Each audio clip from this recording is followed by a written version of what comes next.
Halo everybody and welcome back again to Drum Talks. Dan sekarang kita akan membahas tentang seluruh alur cerita dari seri Resident Evil yang berjudulkan Resident Evil Degeneration.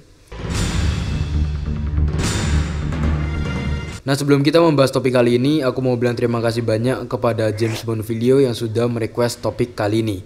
Nah, langsung aja kita masuk ke dalam pembahasannya. Resident Evil Degeneration adalah film CGI pertama dari Resident Evil yang dibuat berdasarkan seri dari gamenya. Jadi ceritanya ini itu akan berkaitan dan juga bersambungan dengan versi gamenya.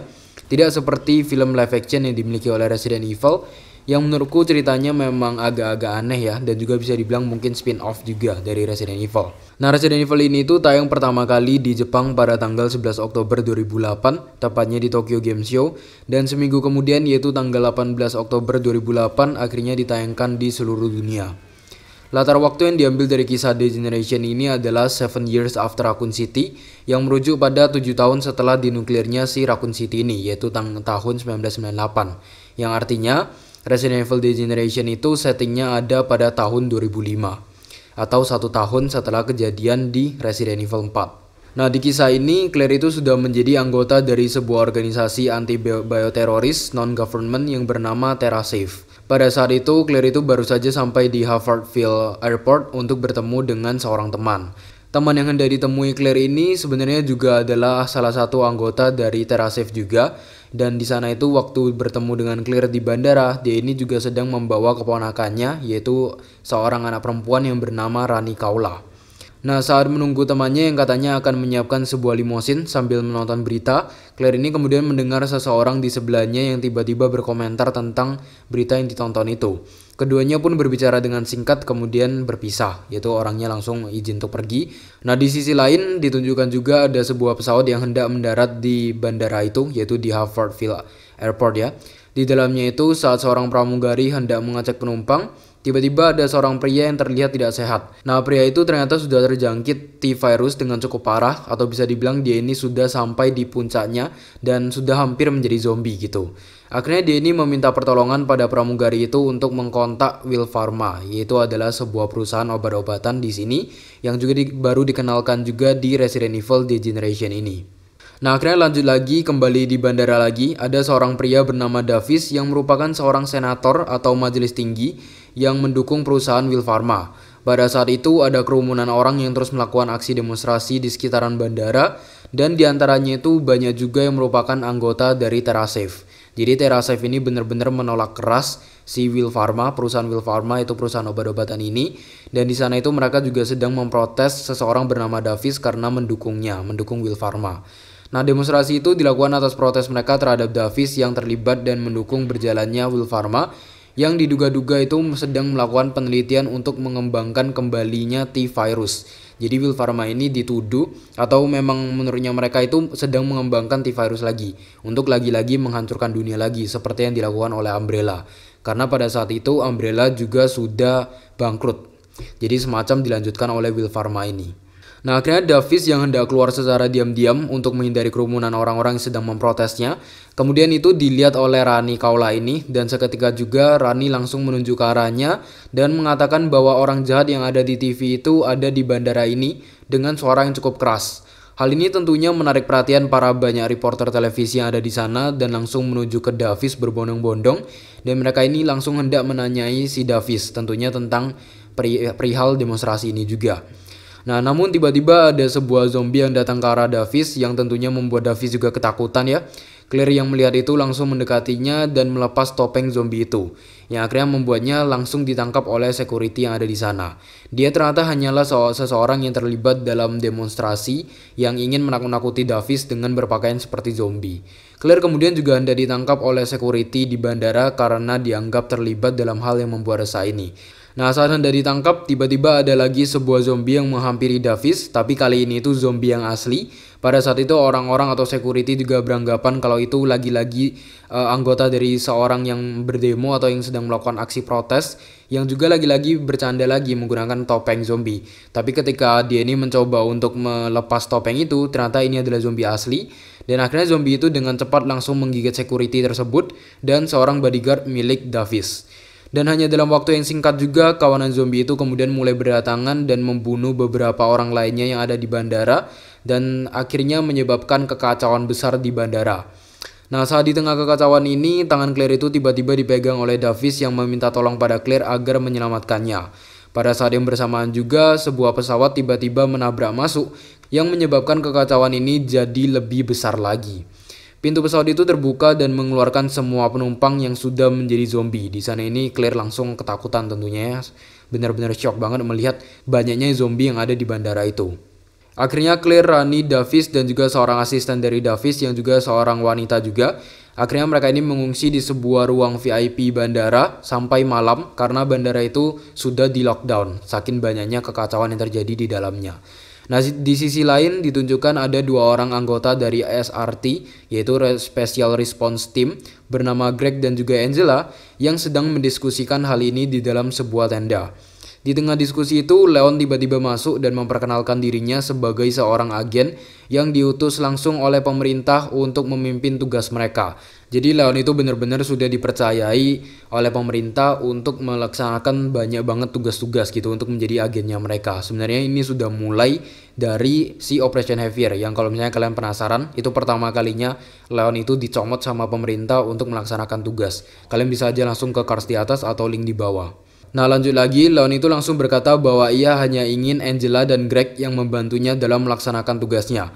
Karena menurut Leon, semakin banyak yang ikut masuk ke dalam bandara, resiko seseorang terkena gigitan zombie itu juga akan semakin banyak. Tentunya pada awalnya mereka kebingungan lah ya, anggota SRT kenapa nggak diambil sebanyak-banyak mungkin, kenapa cuma bertiga yang diinginkan Leon. Tapi setelah dijelaskan sama Leon, akhirnya mereka ini nurut juga. Ketiganya kemudian langsung memasuki bandara melalui bagian atap dan di sana Leon itu juga memberitahu Greg dan juga Angela bahwa zombie itu harus dibunuh dengan ditembak pada bagian kepalanya untuk menghancurkan otaknya. Tapi Greg dan Angela itu mengabaikan instruksi Leon dan singkat cerita mereka pun hampir digigit oleh zombie keduanya. Tapi sesaat sebelum keduanya itu digigit oleh zombie, kemudian keduanya ini diselamatkan oleh Leon di waktu yang berbeda ya tentunya. Dengan kemudian Leon itu juga menembak zombie pada bagian kepalanya. Dari sinilah baru mereka ini percaya pada perkataan Leon sebelumnya. Nah, Claire yang mendengar adanya suara seseorang dari luar ruangan VIP langsung bergegas untuk keluar hanya dengan senjata berupa payung yang kebetulan payungnya juga berwarna merah dan putih yaitu simbol dari Umbrella sendiri. Dalam perjalanannya, Claire pun bertemu dengan Leon, Greg, dan Angela dan kemudian semuanya berkumpul menjadi satu kelompok yang lebih besar lagi di dalam sebuah ruang VIP. Jadi mereka itu akhirnya berkumpul bersama di ruang VIP membicarakan sesuatu tentang zombie ini dan akhirnya mereka ini memutuskan untuk menyusuri bagian lobi bandara yang dipenuhi dengan zombie ini. Greg yang berusaha membantu Davis yang terluka pada saat itu, akhirnya dia ini juga tergigit oleh zombie dan pada saat itu juga ia langsung sadar bahwa ia sudah tidak dapat lagi diselamatkan karena sudah terinfeksi gitu ya. Ia kemudian langsung memutuskan untuk menahan kawanan zombie yang mengejar mereka, sedangkan yang lain terus melanjutkan perjalanannya. Jadi memang Greg ini heroik banget. Mereka akhirnya sampai di atas pesawat yang rusak dan melihat kawanan zombie yang menghalangi jalan keluar mereka. Sesaat setelah Angela dan Leon ini berhasil menghabisi para zombie dan sedang berusaha menahan zombie yang ada di belakang mereka, Davis itu langsung turun dari pesawat itu dan mendorong Rani ini sampai terjatuh. Jadi Davis ini cukup egois memang orangnya dan sikapnya juga kelihatan sangat-sangat keras kepala banget gitu. Nah, Davis ini langsung pergi dengan cepat ke jalan keluar bandara itu, sedangkan si Rani ini ketakutan karena ketika dia ini berdiri di bagian bawah itu, dia ini kemudian dikepung oleh para zombie yang muncul kembali gitu. Claire yang melihat ini langsung ikut turun dan berusaha melindungi Rani dari kawanan zombie itu. Nah, Leon yang melihat Claire ini, yang memang Claire ini juga tidak punya senjata pada saat itu, langsung memberikan senjatanya untuk digunakan oleh Claire untuk menghabisi para zombie yang ada di sana. Singkat cerita, akhirnya semuanya berhasil kabur dari bandara ini dan menuju ke pasukan militer yang ada di luar. Di sana, Claire itu kemudian melihat lagi ada beberapa truk milik Will Pharma yang didatangkan dan langsung bertanya sebenarnya untuk apa truk dari Will Pharma ini didatangkan. Karena kan menurutnya dia atau menurut organisasi yang juga dianut gitu, Will Pharma ini kan juga pengembang T-Virus, jadi dia ini buruk banget. Kenapa malah didatangkan? Di sana akhirnya si Claire ini bertemu lagi dengan Davis, yaitu orang yang tadi lagi yang egois banget, dan seseorang lagi yang tadinya ditemui tadi pagi di bandara, yang tadi juga sempat aku cerita sempat ngomong-ngomong dengan Claire bentar dan langsung pergi gitu. Dia ini itu kemudian memberitahu namanya itu bernama Frederick, dan juga keduanya ini memberitahu kepada Claire bahwa sebenarnya perusahaan Will Pharma ini itu sedang membuat vaksin T-Virus. Jadi bukan mengembangkan T-Virus, tapi malah membuat vaksinnya, malah untuk melindungi orang dari T-Virus. Claire yang mendengar ini itu langsung merasa bersalah karena organisasi tempat ia kerja itu sebelumnya selalu menolak perusahaan Will Pharma ini. Namun tiba-tiba truk Will Pharma yang berisi vaksin T-Virus ini meledak, yang akhirnya membuat mereka ini berasumsi bahwa ini adalah perbuatan lagi-lagi dari seorang bioteroris yang memang ingin menghancurkan vaksin dari T-Virus ini. Saat mereka ini kembali berdiskusi tentang hal ini, bermuncullah lagi asumsi bahwa orang yang bertanggung jawab atas kejadian ini itu adalah seseorang bernama Curtis Miller, seorang saintis dari Will Pharma yang sempat tidak bersifat kooperatif di tempat ia kerja. Nah, di sana akhirnya Claire ini tersadar kembali bahwa pagi itu, yaitu di bandara lagi, yaitu pernah bertemu dengan orang itu, sempat menabrak sebentar pada saat di tengah kekacauan zombie itu. Nah, Angela yang mendengar hal itu tidak percaya bahwa Curtislah pelakunya dan memberitahu pada mereka bahwa Curtis adalah kakak kandungnya sendiri. Jadi dia benar-benar yakin banget kakak kandungnya itu bukan orang seperti ini gitu. Nah, Claire itu bersama dengan Frederick langsung hendak menuju ke headquarter milik Will Pharma untuk mengecek data mentah dari vaksin yang mungkin bisa dibuat lagi menjadi vaksin T-Virus. Nah, di sana Frederick itu membawa Claire ke sebuah ruangan. Mereka ini berbincang-bincang sampai ia ini akhirnya ditelepon oleh Davis. Claire yang melihatnya langsung bertanya apa yang dikatakan oleh Davis pada Frederick. Frederick kemudian mengatakan bahwa Davis tidak ingin Claire mengetahui soal Will Pharma yang ternyata juga memiliki sampel G-Virus. Claire yang mengetahuinya langsung hendak menelepon Leon, namun Frederick ini mencoba untuk menghentikannya sampai ia sadar bahwa ada server yang sedang down di sana dan langsung pergi meninggalkan Claire untuk mengecek servernya, katanya kayak gitu. Nah, dari sini kan kita tahu kalau misalnya ternyata si Davis ini itu adalah orang di balik semuanya yang juga tahu sebenarnya kalau Will Pharma ini itu memiliki G-Virus. Tapi memang dia ini berusaha untuk menutup-nutupinya dengan mengatakan juga kalau mereka ini sedang memproduksi vaksin dari T-Virus juga. Jadi Claire ini di sini sudah berasumsi bahwa Davis itu adalah mastermind-nya atau orang yang memang benar-benar jahat banget. Nah, di sisi lain, Leon itu bersama dengan Angela langsung menuju ke rumah Curtis untuk mencari keberadaannya. Namun sesampainya di sana terlihat juga bahwa rumah Curtis itu telah terbakar habis, yang dimana ini itu juga disebabkan oleh Curtis sendiri yang membakar rumahnya sendiri. Nah, Angela yang melihatnya ini tampak sangat sedih dan mendapati sebuah foto ia bersama keluarganya, termasuk ada Curtis juga di dalamnya. Nah, ia pun mulai bercerita bahwa Curtis itu kehilangan keluarganya saat kejadian di Raccoon City. Mungkin inilah yang membuat Curtis ini memberontak dan menjadi bioteroris. Di sana Leon ini kemudian mendapatkan panggilan dari Claire yang menginformasikan bahwa Will Pharma ini ternyata memiliki sampel dari G-Virus sebelum akhirnya ada sebuah telepon lagi di ruangan Claire yang berdering. Ketika Claire mengangkat telepon itu, ternyata yang meneleponnya adalah Frederick lagi yang memang katanya sedang mengecek bagian servernya si gedung itu. Nah, di sana Frederick itu memperingati Claire bahwa ada sebuah bom waktu di lantai 4 bangunan itu. Claire kemudian mendengar suara bel sebelum akhirnya telepon itu tiba-tiba terputus gitu. Pada saat dia mengecek lantai 4 gedung itu melalui jendela, ia kemudian melihat Curtis yang sedang keluar dan membawa sebuah koper sebelum akhirnya tempat itu meledak, membuat Claire ini terpental dan pecahan kaca masuk ke bagian kakinya, yang tentunya menyulitkan dia untuk berjalan juga kemudian.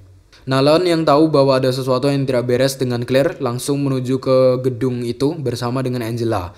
Leon langsung naik ke bagian atas untuk mencari Claire, sedangkan Angela itu tetap di bagian bawah. Leon yang bertemu dengan Claire langsung membantunya turun menggunakan elevator menuju ke sebuah control room, dan di sana itu Leon kemudian kembali naik menggunakan elevator meninggalkan Claire sendirian yang ada di control room dengan perasaan yang juga cukup khawatir karena kondisi dari Claire itu sudah luka pada bagian kakinya. Nah, Angela yang berada di bagian bawah itu bertemu dengan kakaknya, Curtis, yang terlihat sudah menyuntikkan dirinya dengan G-Virus. Di sana, Curtis mengatakan bahwa ia ini melakukan hal ini demi menunjukkan kebenaran bahwa pemerintah telah menutupi sesuatu di balik kejadian Raccoon City yang menyebabkan istri dan juga anaknya meninggal di sana. Nah, para prajurit itu kemudian segera datang dan memenuhi ruangan itu, namun Curtis sudah mulai termutasi dan berubah secara perlahan membentuk monster yang serupa dengan William Birkin, karena ini kan juga G-Virus gitu. Curtis kemudian terus mendekati para prajurit yang berusaha menembaknya sampai akhirnya mata yang ada di bagian tangan kanannya itu tertuju pada Angela. Pada saat itu juga ia langsung berbalik dan mendekati Angela. Leon kemudian datang tepat waktu dan langsung menembak bagian atas dari bangunan itu untuk menjatuhkan semacam instalasi besar di sana dan menimpa Curtis. Tiba-tiba ada pemberitahuan juga bahwa bangunan itu akan melakukan yang namanya sterilisasi melalui proses pembakaran. Jadi semacam self-destruct dari bangunan itu, tapi hal ini itu dibilang sebagai sterilisasi dengan cara membakar seluruh isi dari bangunan ini. Nah, para prajurit yang mendengar itu langsung berebutan memenuhi lift evakuasi yang membuat Leon dan juga Angela memutuskan untuk menunggu lift berikutnya. Jadi Leon dan Angela tidak bisa kabur menggunakan lift evakuasi. Nah, Curtis yang ternyata juga masih hidup setelah ditimpa semacam benda yang sangat-sangat berat itu, ya ini langsung berubah menjadi monster yang jauh lebih besar dan juga lebih mengerikan lagi. Dan ia pun langsung melompat dan menyerang lift yang berisi para prajurit itu sampai hancur, yang juga otomatis para prajurit itu mati semua. Leon kini sadar bahwa Curtis ini hanya ingin mengambil Angela untuk dijadikan alat perkembangbiakan karena mereka ini memiliki DNA yang mirip gitu. Leon dan Angela pun akhirnya berlari memasuki sebuah kolam sebelum akhirnya proses sterilisasi itu menyala dan membakar seluruh isi bangunan itu. Di sana Leon memberikan napas dari mulut ke mulut kepada Angela, ya terlihat seperti ciuman di dalam air, dan menembak sebuah kaca untuk keluar dari dalam air. Curtis yang sudah terbakar tentunya belum juga mati karena dia ini kan benar-benar kuat, apalagi G-Virus itu bisa dibilang memang adalah virus yang cukup mematikan juga. Nah, si Curtis ini setelah dia ini masih bangkit, dia ini terus mengincar Angela lagi, tentunya ingin berkembang biak lagi. Claire yang berada di dalam control room terus berusaha juga untuk membantu Leon dan Angela sambil memperhatikan mereka. Bangunan itu kemudian mendeteksi lagi adanya ancaman yang belum punah, yaitu Curtis sendiri, sehingga langsung secara otomatis menjatuhkan satu persatu laboratorium di dalam bangunan Will Pharma itu ke sebuah basement di bawah sana, yang tentunya sangat-sangat mematikan banget itu tempatnya. Nah, Curtis yang terus mengejar Angela ini akhirnya bertatapan dengan Angela. Saat Curtis hendak menyerang Angela, ia tiba-tiba berhenti dan kesadarannya itu pulih kembali, menyuruh Angela untuk segera kabur darinya. Leon kemudian langsung memeluk Angela dari belakang dengan kaki Leon itu menahan di sebuah tempat ya, yang memang tidak bisa dijatuhkan dari sistemnya si Will Pharma ini. Jadi mereka itu aman selama ada di sana gitu. Dan tepat waktu juga sesaat setelah Leon ini berhasil membawa si Angela, laboratorium yang dipijak olehnya itu juga jatuh ke basement bersama dengan Curtis. Namun ekor Curtis itu tiba-tiba mengikat kaki Angela yang tentunya memberatkan Leon juga dalam mengangkat Angela.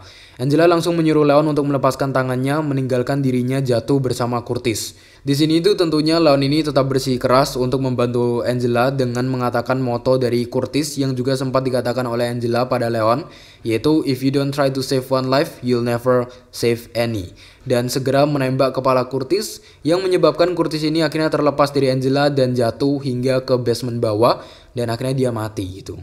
Leon, Angela, dan Claire pun akhirnya berhasil keluar dari bangunan itu, dan sesaat setelah mereka ini keluar, mereka ini juga melihat Davis yang baru saja datang ke bangunan itu menggunakan sebuah helikopter. Nah, di sana Claire itu langsung marah kepada Davis dan menuduh Davis itu sebagai dalang atau orang di balik semua ini, yang dilakukannya demi menaikkan nama Will Pharma, yang juga secara otomatis akan memberikan si Davis ini keuntungan yang besar sebagai pemegang saham terbesar di Will Pharma. Nah, Davis ini akhirnya juga mengakui bahwa ia ini memang pemegang saham terbesar, dan juga kalau misalnya namanya Will Pharma ini naik, otomatis dia ini juga akan diuntungkan. Namun ia ini sebenarnya tidak tahu apa-apa tentang G-Virus ini. Leon juga kemudian datang dan berkata kepada Claire bahwa apa yang dikatakan oleh Davis itu benar. Jadi Davis itu bukanlah orang di balik semua ini. Dia ini nggak tahu apa-apa, hanya semacam ditipu oleh pihak dari Will Pharma sendiri gitu. Nah, dari sana Claire itu akhirnya baru sadar setelah kembali mengingat lagi video yang sempat dilihatnya di control room yang berisi rekaman dari Curtis yang termutasi, dan juga mendengar suara bel lagi di depan bangunan Will Pharma itu, yang merupakan suara bel yang tadi juga sempat aku cerita ketika dia ini juga sempat ditelepon oleh Frederick. Itu ada suara bel sebelum akhirnya telepon mereka itu terputus. Nah, ia juga kemudian melihat sebuah telepon umum yang kabelnya itu telah diputuskan oleh Frederick dari sana di depan bangunan itu. Dari sini akhirnya diketahuilah bahwa Frederick ini sebenarnya dari awal hanya memalsukan apa yang dikatakan Davis kepadanya melalui telepon dan memalsukan teleponnya juga sesaat sebelum bom waktu itu meledak di bangunan itu. Saat mengatakan hendak memperbaiki server, sebenarnya Frederick itu pergi keluar bangunan Wilpharma itu dan menelepon Claire menggunakan telepon umum yang ada di depan bangunan Wilpharma itu. Jadi Frederick adalah dalang dibalik semua ini. Nah, akhirnya di sebuah jalan ditunjukkan juga Frederick yang sedang menelepon seseorang bernama Miguel Grande dan berterima kasih kepadanya karena hanya Miguel Grande lah satu-satunya orang yang terobsesi dengan T-Virus, vaksin T-Virus dan juga data dari G-Virus. Ia juga kemudian mengatakan bahwa G-Virus akan cukup berbahaya karena akan menyebabkan korban yang disuntikan G-Virus ini tidak bisa mengontrol dirinya. Jadi dia ini akan menjadi sangat-sangat berbahaya banget. Untuk informasi aja, Miguel Grande itu adalah kepala pemerintah dari Republik Nagiri, India yang mendukung aksi teroris. Jadi dia ini adalah suatu kepala pemerintah yang jahat juga di India. Nah, tiba-tiba sebuah mobil itu muncul di depan Frederick. Ia ini langsung menyambut mobil itu karena mengira yang datang adalah temannya. Namun ia langsung menodongkan pistolnya lagi saat mengetahui bahwa yang datang ternyata adalah Leon dan juga Claire. Angela kemudian muncul di belakangnya menodongkan pistolnya dan membuat Frederick ini ketakutan. Para prajurit kemudian juga datang dan juga menangkap Frederick pada saat itu juga. Keesokan harinya, Claire dan Leon ini kembali bertemu dengan Angela. Di sana Leon itu akhirnya menceritakan semuanya bahwa Frederick itu akhirnya telah mengakui semua kejahatan yang dilakukannya, termasuk serangan dari bioteroris dan juga insiden yang terjadi di bandara. Bahkan semuanya itu dilakukan hanya demi menjual virusnya pada Jenderal Grande ini. Nah, ia juga menjelaskan bahwa Frederick itu dulunya sebenarnya adalah seorang pekerja Umbrella, yaitu peneliti Umbrella juga, yang mencuri sampel T dan juga G virus dan juga segera kabur dari Raccoon City sebelum akhirnya Raccoon City ini diledakkan. Dan kemudian Frederick ini menghapus identitas lamanya sebagai peneliti dari Umbrella dan langsung mendaftar kerja di Wilpharma untuk mencari orang yang berpotensi akan membeli virusnya. Jadi dia ini hanya ingin bekerja di Wilpharma untuk dimanfaatkan doang supaya dia ini bisa lebih leluasa untuk menjual virusnya. Kemudian pada saat itu juga mereka berpisah dengan si Angela dan Leon ini menawarkan Claire untuk pergi menggunakan helikopternya. Namun Claire berkata bahwa ada sebuah limosin yang menunggunya, padahal itu bukan limosin ya. Leon ini kemudian berharap bahwa keduanya ini akan bertemu lagi di suatu tempat yang lebih normal dari tempat itu. Claire juga setuju dan akhirnya melihat Leon ini pergi meninggalkannya menggunakan helikopter. Ia pun akhirnya pergi menuju ke Rani dan juga bibinya. Tapi cerita tidak sampai di situ aja, ditunjukkan lagi sebuah kantor milik Davis dengan sebuah televisi yang menyala menunjukkan sebuah berita yang mengatakan bahwa Davis telah mengundurkan diri dari Wilpharma karena terus-terusan dituduh oleh publik. Nah, di sana itu terlihat juga Davis yang sedang terduduk di sebuah kursi miliknya dengan sebuah koran yang menutupi wajahnya. Koran itu bertuliskan Tricell offer to buy Wilpharma, yang artinya Tricell ingin membeli Wilpharma. Tiba-tiba tangan Davis itu terlihat juga merosot lemas di bagian samping dan menunjukkan bahwa ia itu sebenarnya telah mati. Jadi Davis itu udah mati gitu di sana. Sedangkan di kantornya juga terlihat komputernya si Davis ini tuh sedang menyala dan sedang menghapus semua informasi mengenai virus dan juga perusahaan obat-obatan. Nah, dari sini juga kita tidak diberitahu sebenarnya siapa yang membunuh Davis dan juga menghapus semua informasi yang berkaitan dengan virus dan perusahaan ini. Kemudian scene ditunjukkan lagi beberapa orang dengan seragam biohazard berlogokan Tricell sedang melakukan pencarian terhadap zat senyawa di bagian basement Wilpharma. Salah seorang dari mereka kemudian menemukan bagian dari ekor Curtis dan memasukkannya ke dalam suatu muatan. Dan di sanalah akhirnya cerita dari Resident Evil Degeneration berakhir. Yang menurutku ini juga mungkin katanya mereka juga menyambungkan cerita dari Resident Evil 4 ke Resident Evil 5. Karena Tricell ini akhirnya sudah mulai muncul, di mana Tricell ini kan juga ada peranannya juga di Resident Evil 5. Jadi itulah semua alur cerita dari Resident Evil Degeneration. Semoga kalian juga enjoy ya menonton ini semua. Dan aku mau bilang terima kasih lagi kepada James Bond Video yang sudah merequest topik kali ini. Dan tentunya kepada kalian semua yang sudah menonton video ini. And see you guys in the next video. Stay home.